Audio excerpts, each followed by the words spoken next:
একটা সময় ছিল যখন আমি লোকজনের কাছ থেকে অনেক দূরে থাকতাম, শুধু আমার নিজের পরিচয়ের জন্য। মানে যখন যেখানে যাইতাম সেখানেই শুধু বলতো আমার বাবা কি করে বা আমার স্বামী কি করে। কিন্তু একটা মেয়ের যে নিজের পরিচয় থাকে, এটাই ছিল আমার লক্ষ্য যে আমি আমার নিজের পরিচয় তৈরি করবো। আল্লাহ রহমতে আপনাদের দোয়ায় মনে হয় আজকে আমি সেটা করতে পারছি। সবাই আমার জন্য দোয়া করবেন।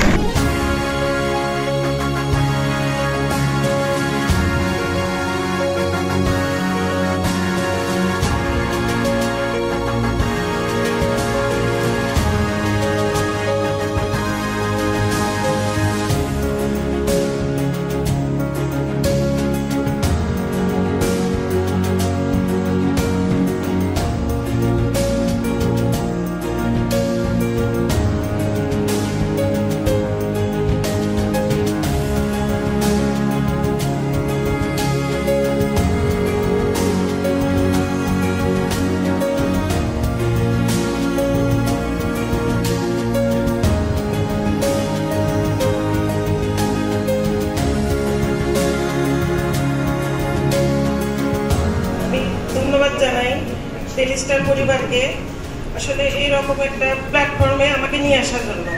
একটা সময় ছিল যখন আমি লোকজনের কাছ থেকে অনেক দূরে থাকতাম, শুধু আমার নিজের পরিচয়ের জন্য।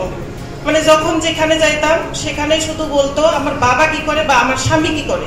কিন্তু একটা মেয়ের যে নিজের পরিচয় থাকে, এটাই ছিল আমার লক্ষ্য যে আমি আমার নিজের পরিচয় তৈরি করবো। আল্লাহ রহমতে আপনাদের দোয়ায় মনে হয় আজকে আমি সেটা